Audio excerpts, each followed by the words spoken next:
Hello friends, इस class में हम जानने वाले हैं पोर्ट स्कैनिंग की डिफरेंट टेक्निक्स के बारे में। पोर्ट स्कैनिंग क्या है और कैसे करते हैं, इन सब के साथ साथ हम नेटवर्क स्कैनिंग, आईपी स्कैनिंग के बारे में भी डिस्कस करेंगे। तो सबसे पहले स्टेप बाय स्टेप चलते हैं। तो सबसे पहले हम जानेंगे पोर्ट स्कैनिंग को लेकर। तो फ्रेंड्स, इसके लिए मैं एक टूल का इस्तेमाल कर रहा हूँ, मैं आपको दिखाना चाहूँगा। यहाँ हम यूज़ कर रहे हैं एडवांस पोर्ट स्कैनर। ये जो टूल है पोर्ट स्कैनिंग के लिए इस्तेमाल किया जाता है। हालांकि बहुत सारी टेक्निक्स मैंने आपको पहले भी बताई हैं, लेकिन ये थोड़ा इफ़ेक्टिव है, एक नेटवर्क में पोर्ट्स को स्कैन करने में काफ़ी हेल्पफुल होता है। तो हम इसे रन अप कर लेते हैं। उसके बाद आप यहाँ देखेंगे कि अभी कुछ भी नहीं आ रहा है यहाँ पे। तो आप नेटवर्क में किसी भी लाइक पूरे नेटवर्क को भी स्कैन कर सकते हैं पोर्ट्स के लिए, या पर्टिकुलर आईपी एड्रेस देकर भी उसे स्कैन कर सकते हैं। तो फिलहाल मैं यहाँ पे दे रहा हूँ 254 तक, यानी कि पूरे जो कंप्यूटर्स हैं, मतलब एक नेटवर्क में जो पूरी रेंज है मैंने वो अप्लाई कर दी यहाँ पे और स्कैन कर दिया। स्कैन करने के बाद फ्रेंड्स, आपको नेटवर्क के अंदर कौन कौन से जो होस्ट हैं वो लाइव हैं उनकी जानकारी मिलेगी। एक तो ये हम दोबारा मैं आपको बताना चाहूँगा, ये हम बात कर रहे हैं एक नेटवर्क के अंदर कि मान लीजिए कोई भी कंपनी है या कोई ऑर्गेनाइजेशन है, उसके अंदर 100-200 कंप्यूटर्स लगे हैं जो कि एक दूसरे से जुड़े हुए हैं। तो बहुत आसान और बेहतरीन मेथड है जिसकी मदद से हम पोर्ट्स को स्कैन कर सकते हैं। यानी किस पोर्ट पे मतलब किस होस्ट पे कौन सी जो पोर्ट्स हैं वो ओपन है या क्लोज है, इस तरह की जो इन्फॉर्मेशन है उस पे हम वर्क कर सकते हैं। तो फ्रेंड्स, अभी आप देखेंगे कि इसमें अभी पोर्ट स्कैनिंग करना स्टार्ट कर दिया है और फिलहाल अभी इसने हमें 3 या 4 होस्ट के बारे में जानकारी दी, यानी कि पूरे नेटवर्क में अभी 3 से 4 होस्ट जो हैं वो अभी ओपन है। तो उसके बाद अब हमें क्या करना है कि अच्छा, अगर इस चीज़ को करेंगे तो मैं आपको पहले बताना चाहूँगा कि मैंने आप लोगों को पहले बताया है कि किस तरह से किस तरह से वर्चुअल लैब तैयार करते, तो वो अगर आप रखेंगे तो थोड़ा और हेल्प मिल जाएगी आपको।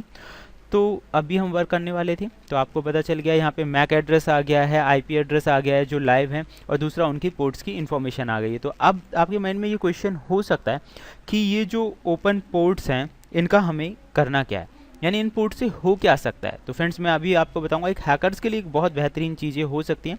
अब इन पोर्ट्स की इन्फॉर्मेशन कैसे लेंगे, तो पोर्ट्स की जानकारी तो आपको मिली गई है एक नेटवर्क में, कैसे लेते हैं, जैसे मिनिमाइज़ कर देता हूँ। उन सब के बाद क्या किया जा सकता है इस इन्फॉर्मेशन को लेकर, तो फ्रेंड्स आपको यहाँ पे लिखना है पोर्ट 143 एंड एंटर। तो जैसे ही आप ये लिखेंगे कि इस पोर्ट का जो इस्तेमाल है वो आपको दिखा देंगे। आप यहाँ देख सकते हैं पोर्ट 135 है, 445 है, ये ओपन दिखा रहा था हमें। तो 445 का भी हम देखेंगे क्या हो सकता है।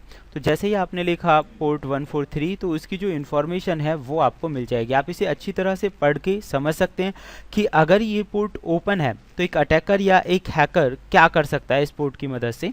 तो ये पूरा डिटेल वाइज है, आप यहाँ देख सकते हैं। तो ऐसे ही फ्रेंड्स, जो पोर्ट थी 445 वो आप लिख के देख सकते हैं। तो एक हैकर इन पोर्ट्स का, सबसे पहले इन पोर्ट्स का इस्तेमाल क्या है या एक हैकर उससे क्या कर सकता है, ये सारा कुछ आप यहाँ से जान सकते हैं। तो क्योंकि अगर डिटेल्स मैं एक एक पोर्ट के बारे में बताऊंगा तो थोड़ा बड़ा वीडियो हो सकता है। तो आप सभी जानते हैं 65,535 पोर्ट्स होती हैं और काफ़ी ज़्यादा हो जाता है। तो आप यहाँ देख सकते हैं background and additional information dealing with this port, कैसे कैसे काम करना है। ट्रोजन साइटनिंग आप देख सकते हैं, इस पर कौन सा ट्रोजन काम कर सकता है। अगर ये पोर्ट ओपन है तो आप इस ट्रोजन का, यानी कि हैकर क्या करेगा, इस तरह के ट्रोजन का इस्तेमाल कर सकता है आपके कंप्यूटर पे कंट्रोल बनाने के लिए। तो फ्रेंड्स, आप देख सकते हैं इसमें और ये जो वेबसाइट है इसमें सिचुएशन, कॉस्ट, सॉल्यूशन, ये तीनों चीज़ें हमें बताई गई हैं। टेक्निकल इन्फॉर्मेशन हमें दी गई है क्या हो सकता है और कैसे हम उस चीज़ पे वर्क कर सकते हैं। तो फ्रेंड्स, अब आप समझ गए होंगे कि पोर्ट्स का क्या रोल होता है। सेकेंडली, अब हम वर्क करेंगे आईपी एड्रेसेस को लेकर। तो आईपी एड्रेसेस पर मतलब कोई भी आईपी एड्रेसेस को स्कैन करना हो तो वो कैसे किया जाएगा। तो इसके लिए हम एक और सॉफ्टवेयर यूज़ कर रहे हैं जिसका नाम है आईपी स्कैन, या फिर आप एडवांस आईपी स्कैनर का भी इस्तेमाल कर सकते हैं। तो फ्रेंड्स, एंग्री आईपी स्कैनर के नाम से है ये। यहाँ आपको देनी है रेंज। सबसे पहले आप देखिए कहाँ से कहाँ तक, लाइकवाइज सेम ही था, लेकिन इसमें और पोर्ट स्कैनिंग वाले दोनों को अगर मैं कंपेयर करूँ तो मेरे हिसाब से पोर्ट स्कैनिंग वाला जो सॉफ्टवेयर है वो ज़्यादा हेल्पफुल है, बिकॉज़ यहाँ इसके कुछ फीचर्स अलग हैं। हालांकि दोनों का काम वही है, वो पोर्ट्स पे ज़्यादा ध्यान देता है और यहाँ पे लाइव सिस्टम्स के बारे में आपको जानकारी मिलेगी। तो फ्रेंड्स, मैं ऐसे कर देता हूँ, रेंज मैंने दे दी है और स्टार्ट कर देता हूँ। तो यहाँ से 1 मिनट में आपको पता चल जाएगा कि कितने होस्ट लाइव हैं और कितने होस्ट लाइव नहीं है। तो डायरेक्टली इन्फॉर्मेशन लेने के लिए काफ़ी बेहतरीन टूल है ये। एक और बेहतरीन टूल है फ्रेंड्स जिसके बारे में हम वर्क करने वाले हैं। आप देखेंगे जो रेड कलर में दिखा रहा है डॉट्स वो लाइव नहीं है, यानी कि ऑफ है, और जो ब्लू कलर में डॉट आ रहा है इसका मतलब है कि वो लाइव है और वो चल रहा है। तो इस तरह इसने 2-3 जो हैं मतलब फ़िलहाल लाइव जो हैं उन्हें डिटेक्ट कर लिया। तो एंग्री आईपी स्कैनर का भी इस्तेमाल आप कर सकते हो। लेकिन फ्रेंड्स इस पूरी प्रोसेस में सबसे बेहतरीन जो टूल मुझे लगा और जिसके बारे में आपको बताना चाह रहा हूँ वो है एनमैप। हालांकि एनमैप और जैनमैप का इस्तेमाल जो है काली लिनक्स जैसे सॉफ्टवेयर्स पर भी किया जाता है, बट आप इसे विंडोज़ पर भी इस्तेमाल करके देख सकते हैं। तो मैं यहाँ पे करूँगा एनमैप का इस्तेमाल। अब मैं आपको बताता हूँ इसका यूज़ कैसे करना है। तो फ्रेंड्स अब तक हमने नेटवर्क के अंदर देखा। अगर आपके माइंड में ये क्वेश्चन आ रहा हो कि अगर कोई भी वेबसाइट मान लीजिए वो यूएस में है, मुंबई में या कहीं भी है, उस वेबसाइट के अकॉर्डिंग अगर हमें देखना हो कि भाई इसकी कौन सी पोर्ट ओपन है, या सर्वर के अकॉर्डिंग अगर हमें वर्क करना हो, तो उस सिचुएशन में हम क्या करेंगे। तो फ्रेंड्स उस सिचुएशंस के लिए जैनमैप एक बहुत ही बेहतरीन टूल है। कई तरह से आप स्कैनिंग कर सकते हैं। तो एक तो मेथड ये है कि सीधा आप आईपी नंबर देके उसे स्कैन कर सकते हैं। तो मैंने यहाँ पे आईपी नंबर लिख दिया है और स्कैन कर दिया। एक सिंपल स्कैनिंग मेथड है जिससे आपको इस वो जो मशीन है उसकी इन्फॉर्मेशन आपको मिल जाएगी कुछ टाइम के अंदर। तो आप यहाँ देख सकते हैं कि जो इन्फॉर्मेशंस हैं वो आपको मिलना स्टार्ट हो गई है। एंड आर जो है आरपिंग स्कैन, आर्प होता है एड्रेस रेजोल्यूशन प्रोटोकॉल, और फ्रेंड्स इसकी मदद से भी कई तरह के हैकिंग अटैक्स किए जाते हैं। तो फिलहाल तो इसे देख लेते हैं, थोड़ा टाइमिंग हमें लगा रहा है ये। या फिर अगर आप चाहें तो एक बहुत और बेहतरीन तरीका है, पूरे नेटवर्क को एक साथ में कर सकते हैं। यहाँ अगर आप लिखें 255 यानी कि 1 से लेके 255 तक ये आपको स्कैन करके देगा। अच्छा, अगर अब हम रिज़ल्ट देखें तो आप यहाँ देख सकते हैं ये जो पूरा रिज़ल्ट है उसने हमें शो ऑफ कर दिया है। ट्रेस रूट भी दे दिया है, एक होप इसे मिला। मैक एड्रेस के बारे में जानकारी हमें मिल गई है। ऑपरेटिंग सिस्टम का भी नहीं हो पाया, उसका जो तरीका है वो अलग है। डेटा सेंडिंग रिसीविंग इस तरह की इन्फॉर्मेशन हमें मिल चुकी है। तो हम 255 तक अभी देखते हैं, पूरा स्कैन करके देख लेते हैं तो कितने जो पोर्ट्स हैं या फिर जो इन्फॉर्मेशन है ये भी नेटवर्क स्कैनिंग, यानी कि इस टूल का जो सबसे बेहतर मुझे लगा ये पोर्ट स्कैनिंग, नेटवर्क स्कैनिंग और लाइक मतलब topology, host details, operating system detail बहुत आसानी से हमें दिखा देता है, तो ज़्यादा बेटर है।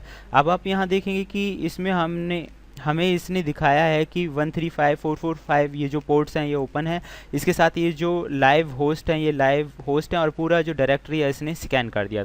तो बाकी जो टूल्स भी आप इस्तेमाल कर सकते हैं ये भी कर सकते हैं। अब मैं आपको अलग अलग मेथड से इसे यूज़ करने के बारे में बताऊंगा। जैसे कि आपने लास्ट में पढ़ा होगा यूडीपी पोर्ट स्कैनिंग है, फ्रेगमेंटेड है, स्ट्रॉब है, स्टेल्थ है, तो उसमें से मैं कुछ आपको करके दिखाना चाहूँगा। सबसे पहले एक वेबसाइट हम ले लेते हैं जो कि टेस्टिंग पर्पज़ के लिए बनाई गई है। तो फ्रेंड्स ये जो वेबसाइट है this is mainly for testing, कि आप अपनी जो स्कैनिंग स्किल्स हैं वो टेस्ट कर सकते हैं। तो ऑनलाइन वेबसाइट है, स्पेशल पर्पज़ इसका यही है, तो ये कुछ इलीगल नहीं है। दूसरा, आप उन साइट्स का इस्तेमाल कर सकते हैं जो भी साइट्स आपके परमिशन, जिन साइट्स पे वर्क करने की आपके पास परमिशन है। तो फ्रेंड्स आप यहाँ देखिए, तो ओपन पोर्ट्स की जो जानकारी है इसने हमें देना स्टार्ट कर दिया कि इस साइट पे ये जो पोर्ट्स हैं ये ओपन है, और टीसीपी जो है वो सारी इन्फॉर्मेशन हमें मिल गई है, और उसका आईपी एड्रेस भी हमें पता चल गया है। तो this is called the scanning मतलब पोर्ट्स, नेटवर्क, सर्विसेज, सभी चीज़ों के बारे में इंफॉर्मेशन लेना। तो मैंने आपको नेटवर्क के अंदर भी बताया, पोर्ट्स के अंदर भी, और अभी हम सर्विसेज के बारे में जान रहे हैं। अच्छा, अब स्टेल्थ स्कैनिंग और ऐसा कुछ अगर आपके माइंड में आ रहा है तो वो कमांड बेस है, वो कैसे करते हैं मैं आपको थोड़ा दिखा देता हूँ। यहाँ पे जो nmap कमांड है मैं इसे थोड़ा चेंज कर देता हूँ। यहाँ हम लिखेंगे SS, इससे स्टार्ट हो जाएगा स्टेल्थ स्कैनिंग।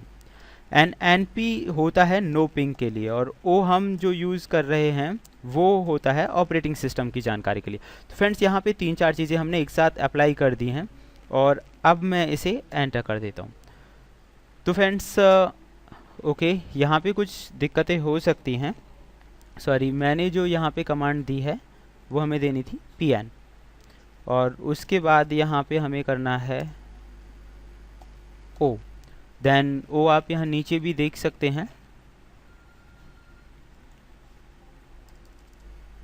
ORG अगेन,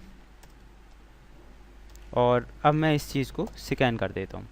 तो फ्रेंड्स स्कैनिंग स्टार्ट हो गई है। कमांड्स में केस सेंसिटिव भी होती हैं, तो लोअर केस अपर केस का भी आपको ध्यान रखना होता है।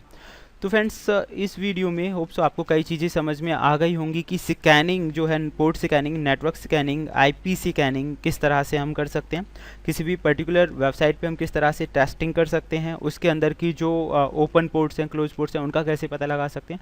तो बहुत सारे और भी ऐसे मेथड्स हैं, लेकिन अब अगर मैं इसे ध्यान से देखूँ तो आपको पता चलेगा friends, port, state and services, कितना क्लियरली जो रिज़ल्ट है वो हमें मिल रहा है। इन सब के अलावा और भी बेहतरीन इन्फॉर्मेशन आपको इस साइट से मिल सकती है। तो डिवाइस टाइप, ओएस कैप आप यहाँ देख सकते हैं, ऑपरेटिंग सिस्टम की जानकारी हमें मिल गई है, लाइनक्स ऑपरेटिंग सिस्टम का इसमें इस्तेमाल किया गया है। तो नेटवर्क डिस्टेंस आपको शो कर रहा है 15 होप्स। 15 होप्स का मतलब है 15 अलग अलग होप्स से। जब हमने ट्रेस रूट वाली जो कमांड की थी, आप समझ गए होंगे, होप्स उसके रास्ते में आने वाली एक तरह के सर्वर्स हो गए या नेटवर्क्स हो गए जहाँ से वो होकर आप तक पहुँच रहा है। तो 15 होप्स से गुजर कर आप वहाँ तक पहुँच सकते हैं। This is an amazing information. Port से रिलेटेड इन्फॉर्मेशन अलग है, टोपोलॉजीज़ वो आपको अलग दिखा रहा है, जितने भी कंप्यूटर्स हैं या जो साइट आपने की, आप देख सकते हैं पूरा ग्राफ है। होस्ट की डिटेल्स बहुत अच्छे से और क्लियरली आपको यहाँ मिल रही होगी, आप देख सकते हैं। Operating system details, ports used, operating system cases and मतलब इतना अमेजिंग। टीसीपी यूडीपी स्कैन इसमें यहाँ पे आसानी से हो गया है।